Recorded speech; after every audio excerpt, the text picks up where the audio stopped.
E aproveito para dizer que o título inicial da minha apresentação era exatamente as respostas fisiológicas do eucalipto aos efeitos combinados da temperatura e do stress hídrico. No entanto, achámos que, apesar de ser completamente dependente da fotossíntese, nós vamos trazer apenas aqui, vou apresentar os dados apenas do crescimento e da mortalidade no eucalipto. Então, claro, o enquadramento são as alterações climáticas. Os modelos das alterações climáticas prevêem um aumento da temperatura para todo o planeta e também para Portugal e prevêem, portanto, aumento da temperatura aqui. Podemos ver na nossa zona, temos aumentos de temperatura à volta dos 3, 4 graus. Isto um cenário de entre 2081 e 2100 e prevêem também um aumento da aridez. E se virmos aqui para a nossa zona, portanto, temos todo o Mediterrâneo bastante mais árido, com reduções aos níveis dos 10-20% da precipitação. Associado a isto, temos, em relação à precipitação, vamos ter mais variabilidade, vamos ter esta variabilidade tanto na intensidade da precipitação, ou quantidade de chuva que cai, mas também na sua duração. Isto pode ter, obviamente, consequências bastante graves para as plantas, porque podemos pensar, se, por exemplo, começarmos a ter verões mais longos, nós não sabemos se as espécies que estão adaptadas agora a estes 3 meses de verão, se passarem a ter 4 vezes de verão, 4 meses secos, se elas serão capazes de resistir na mesma e de recuperar no outono seguinte. Também temos, associado às alterações climáticas, um aumento na frequência e na intensidade dos eventos extremos. Eventos extremos que aqui eu refiro-me a vagas de calor e a períodos de seca severa. Portanto, atendendo a estes cenários das alterações climáticas, nós sabemos ou imaginamos que o aumento da temperatura irá agravar o stress hídrico das plantas. Portanto, se tivermos verões mais longos, mais secos e mais quentes, as reservas de água das plantas provavelmente esgotar-se-ão mais cedo. Agora podemos pensar, se senhor vai haver um agravamento, nós podemos questionar então, e o que é que vai acontecer? As plantas vão morrer mais ou vão ser capazes de se aclimatar e de recuperar destes eventos? Neste gráfico daqui, então, podemos ver, temos aqui a precipitação, portanto, e temos neste eixo a temperatura. Eu acho que o nosso clima, então, será tendencialmente mais seco e mais quente, dependendo da severidade do stress. Portanto, aqui temos variar tanto a intensidade da seca como a duração, mas dependendo da intensidade, da severidade do stress, o limite das plantas poderá ser ultrapassado e a mortalidade irá ocorrer. Portanto, eu quero acreditar que as plantas terão uma capacidade de recuperação, mas penso que em muitas situações a mortalidade irá ocorrer. Mas então, a nossa questão é como é que as alterações climáticas, e no meu caso, como é que o stress hídrico e o aumento da temperatura afetarão o balanço da água e a dinâmica do carbono das árvores. Portanto, o balanço da água, aqui eu penso na eficiência de utilização da água pelas plantas, se vão ser capazes de controlar melhor a abertura dos estomas, ou seja, se vão perder menos água. Um aspecto que pode acontecer com o aumento da temperatura é as plantas precisarem de perder água durante a noite para regular a temperatura. Se isto acontecer, se elas perderem mais água durante a noite, obviamente que o balanço hídrico será severamente afetado no verão e elas vão mais rapidamente esgotar os seus recursos.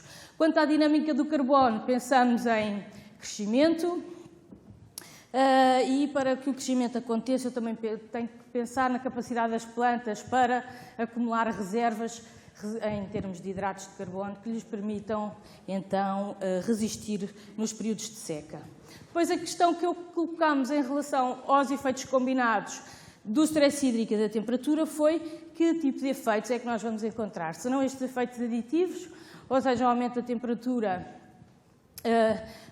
e estou a pensar sempre no aumento da temperatura e o stress hídrico, será que eles que o efeito vai ser o mesmo? Será que a temperatura vai ser prejudicial para as plantas, ter um efeito negativo, como nós sabemos que o stress hídrico tem? Serão eles sinérgicos? Serão eles antagonistas? Ou seja, vamos ter mais crescimento com o aumento da temperatura, mas com o stress hídrico, o que é que vai acontecer? O crescimento vai ser realmente penalizado? Não vai? Portanto, nesta linha que nós vamos trabalhar. Para isso, e para o meu estudo, escolhi três espécies importantes no país. Eu acho que não preciso de fazer grandes apresentações. Escolhemos o eucalipto, escolhemos o pinheiro manso e o sobreiro. Em relação à área que ocupa no país, sabemos e a sua importância. Em termos fisiológicos, que é o que me interessa, também a escolhi porque têm diferentes estratégias de uso da água, além de terem diferentes taxas de crescimento. Portanto, aqui eu vou conseguir, espero, encontrar diferentes respostas fisiológicas. Para isso, agora vou-me focar no eucalipto. E então, em relação ao eucalipto, portanto, nós usamos plantas envasadas entre um ano e meio e os 2 anos de idade. Em relação ao eucalipto, comprámos as plantas provenientes de semente melhorada, portanto, estacas provenientes de semente melhorada. Depois envasámos as plantas em vasos com 7 litros de capacidade, um volume que, de acordo com a nossa experiência e durante o intervalo de tempo do nosso estudo, não seria limitante ao crescimento das raízes, e aplicámos-lhe então 4 tratamentos com 2 níveis de disponibilidade hídrica, que eu falei aqui de rega e seca, e 2 níveis de temperatura, temperatura ambiente e temperatura mais 4 graus centígrados. Estes 4 graus centígrados definidos no que vimos no primeiro slide, é o que se espera para Portugal. Aqui nesta figura vêm então os eucaliptos. Decidimos enterrar os eucaliptos no solo para reduzir o aquecimento dos vasos e assim as plantas estariam com a temperatura do solo. E depois aqui atrás vêm estes plásticos, que foi assim que nós então fizemos a exclusão da água. Portanto, as plantas regadas mantivemos-las com disponibilidade de água durante o período do estudo. O estudo ocorreu entre julho e novembro do ano passado. Portanto, as plantas rega foram regadas e mantidas hidratadas durante todo o tempo. As plantas de seca, nós excluímos completamente a água para simular um verão de seca severa. E então aqui conseguimos isolar a água toda que entrava no vaso. Em relação ao aumento da temperatura, há vários métodos disponíveis. Nós podíamos usar câmaras de crescimento ou em estufas, optámos por fazê-lo no campo, em grande parte por limitações financeiras e de espaço, porque o eucalipto cresce rápido, queríamos manter a quantidade de luz em ambiente natural e então utilizámos estas câmaras que se chamam Open Top Chambers, portanto, câmaras de topo aberto, que nos permitem, então, aumentar a temperatura sem causar grandes diferenças nos outros todos fatores ambientais. E, então, testámos as câmaras e o que vimos foi que, em média, não conseguimos os 4 graus, conseguimos, em média, um aumento de temperatura de 3 graus durante o dia, 3 graus centígrados, e temos, no pico do calor, com o sol é mais intenso, aumentamos 5 graus. Achámos que 3 graus, em média, que já seria um aumento de temperatura substancial, e então trabalhamos com estas câmaras. Aqui nesta figura temos os tratamentos que aplicámos e fizemos. Portanto, as plantas foram acompanhadas durante 3 meses no verão, ou seja, 12 semanas, foi o período do stress hídrico. E depois tivemos mais 6 semanas para deixar as plantas recuperar. Ou seja, nós não queremos só saber como é que as plantas respondem ao efeito combinado do stress hídrico e da temperatura, mas também quisemos saber como é que elas depois recuperavam. Se a recuperação é a mesma, se elas conseguem recuperar ou se não, se ficavam de todo afetadas. Então, para as medições fisiológicas, e que digo em relação às trocas gasosas e ao potencial hídrico das plantas, nós fizemos medições de 2 em 2 semanas para acompanhar a evolução das plantas e depois tivemos 4 períodos essenciais de amostragem. E nestes 4 períodos recolhemos a biomassa, portanto, para podermos quantificar a biomassa das folhas, do caule e da raiz.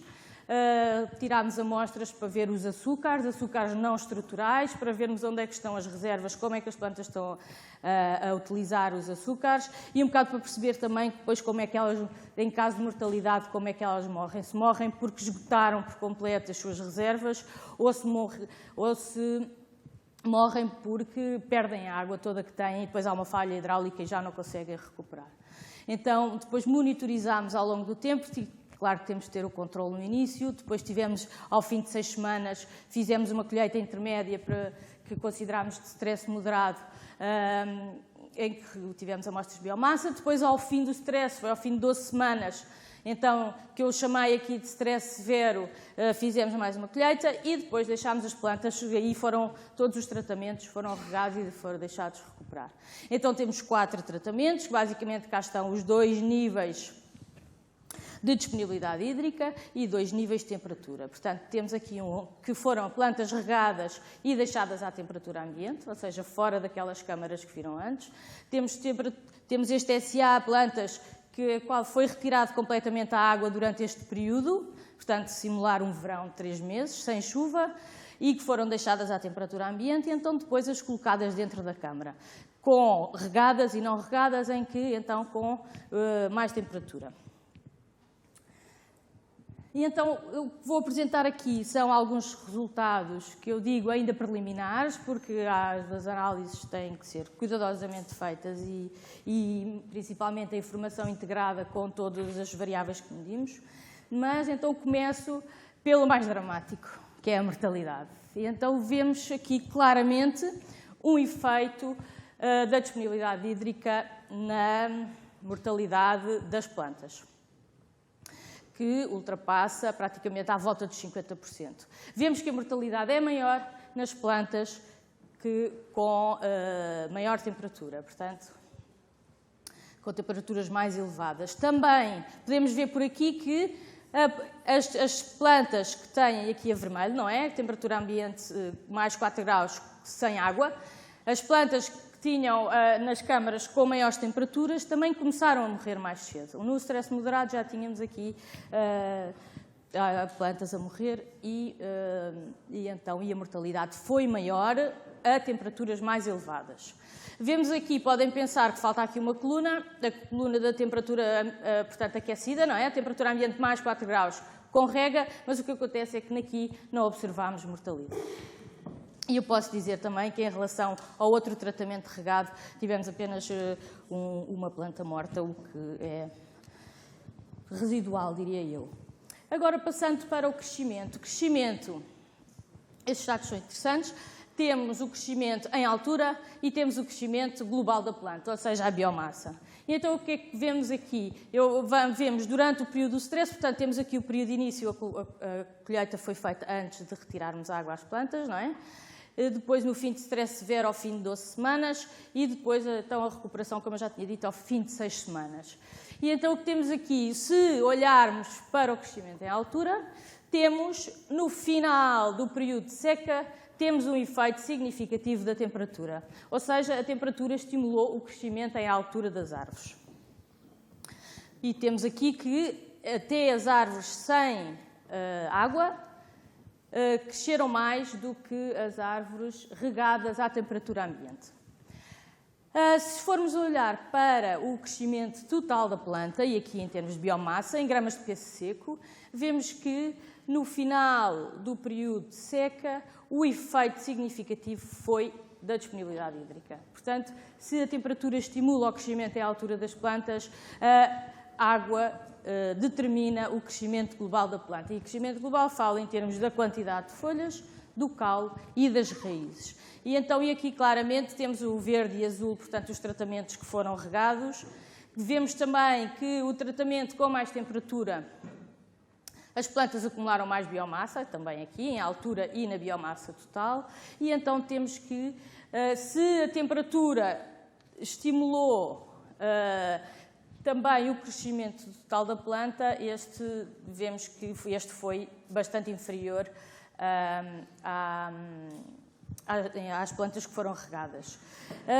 Depois vemos aqui que quando passamos à recuperação, ou seja, quando regamos as plantas, todas as plantas, vemos que os efeitos, tanto da temperatura como da biomassa, os efeitos da temperatura ou do stress hídrico se desvanecem, portanto, e deixam de haver diferenças significativas entre os tratamentos. E eu penso que neste slide talvez seja mais fácil de ver o impacto, então, dos tratamentos. Aqui o que eu fiz, temos taxas de crescimento, taxa de crescimento da altura e taxa de crescimento da biomassa, ou seja, dá-nos a diferença entre os valores finais e iniciais nos intervalos de tempo considerados. Temos que, cá está a taxa de crescimento em altura, o regado com mais 4 graus, que foi o que cresceu mais. Em termos de incrementos, não é? Na taxa de crescimento foi bastante semelhante entre o não regado com mais 4 graus e o regado à temperatura ambiente e, claramente, um crescimento muito menor nas plantas sujeitas a stress hídrico à temperatura ambiente. Quando vamos falar na recuperação, então as coisas são diferentes. Vemos que as plantas previamente submetidas ao stress hídrico, ou seja, aquelas que não tiveram água durante o verão, recuperam muito mais rapidamente do que, em termos de taxas de crescimento, do que as plantas que foram regadas. Podemos arranjar aqui várias razões, simplesmente pelo facto de já precisam, ou estão a esgotar os seus recursos e estão a aproveitar a água toda que recebem para crescer, para fazer fotossíntese. É mesmo que quando falamos em biomassa, então as diferenças são ainda maiores. E então o que é curioso aqui é que vemos se, por um lado, temos aqui taxas de crescimento maiores até ao final do stress severo, vemos que as plantas à temperatura ambiente recuperam mais rapidamente do que as plantas com temperaturas mais elevadas. Portanto, a temperatura aqui podemos dizer que pode, de certa forma, prejudicar ou atrasar a recuperação das plantas a seguir ao stress hídrico. Então, depois temos aqui o slide da área foliar. A área foliar também temos aqui um claro efeito da disponibilidade de água e não temos efeito da temperatura e também aqui, mais uma vez, as diferenças se desvanecem depois no final da recuperação. Este é só em termos de curiosidade, portanto, aqui sim já entram as respostas fisiológicas das plantas, que era em relação aqui a dizer que temos aqui um aumento da constância estomática noturna. O que é que isto quer dizer? Quer dizer que este tratamento, principalmente, ou seja, aquele que está com mais 4 graus e com seca, na recuperação vemos que aumentou substancialmente as perdas de água durante a noite. Portanto, se por um lado ela cresce mais, também podemos dizer que a eficiência do uso da água poderá estar prejudicada. Mas aqui isto levanta-nos imensas questões e os dados são muito interessantes e que espero poder mostrar numas próximas sessões. Também aqui trago este exemplo da anatomia da madeira, são amostras feitas com micro-CT, com um scanner especial. E aqui eu mostro o interesse é que nós vamos conseguir integrar a informação que temos ao nível da planta inteira. Portanto, temos as folhas, sei como é que as folhas se comportam, temos a biomassa das raízes, podemos distribuir em raízes principais e secundárias e depois temos o caule. O que é que acontece ao nível do caule, se há diferenças anatómicas ou não. Uma primeira aproximação pode indicar que fizemos com estas imagens que nos tratamentos com aumento da temperatura temos vasos maiores. Menor quantidade, mas vasos maiores. Eu acho que isto não será pode não ser competitivo, não é? Mas aí vamos ter que integrar a informação e continuar a fazer as análises. Então, a conclusões que chegamos, acho que a conclusão principal é que os efeitos negativos da seca se sobrepõem aos efeitos positivos do aumento da temperatura nas plantas. Vemos que o aumento da temperatura estimulou o crescimento em altura, mas foi a disponibilidade hídrica que determinou a acumulação de biomassa. Quanto à recuperação, vemos que estes efeitos se desvanecem, deixam de existir, mas chamamos a atenção porque a recuperação é mais lenta nas plantas com temperaturas mais elevadas e vimos também que nessas com o stress hídrico têm maiores perdas durante a noite. Passando um pouco à aplicação, eu acho que estas informações, o facto da água ser determinante, ou seja, ter um efeito mais, digamos, forte do que a temperatura, pode-nos preocupar, mas indica-nos também que muita da investigação que foi feita com o eucalipto, em que temos muitos colonos, é uma boa indicação de que os colonos continuarão a ser os que poderão responder melhor ao aumento da temperatura, os colonos que são os usados os mais resistentes à seca. No entanto, e aproveito para me disponibilizar que uma outra área, ou gostaríamos de progredir a nossa investigação, exatamente é comparar diferentes colonos. E provavelmente dentro dos colonos resistentes ao stress hídrico vamos encontrar colonos que respondam melhor ou pior ao aumento da temperatura. E esses, então, os que resistam ao aumento da temperatura serão os mais vantajosos. Ou, eventualmente, estudar as outras espécies de eucalipto que foram faladas esta manhã e, com certeza, essas espécies também terão diferentes respostas. Depois agradeço a colaboração dos meus colegas e peço desculpa pelo tempo que demorei a mais e muito obrigada.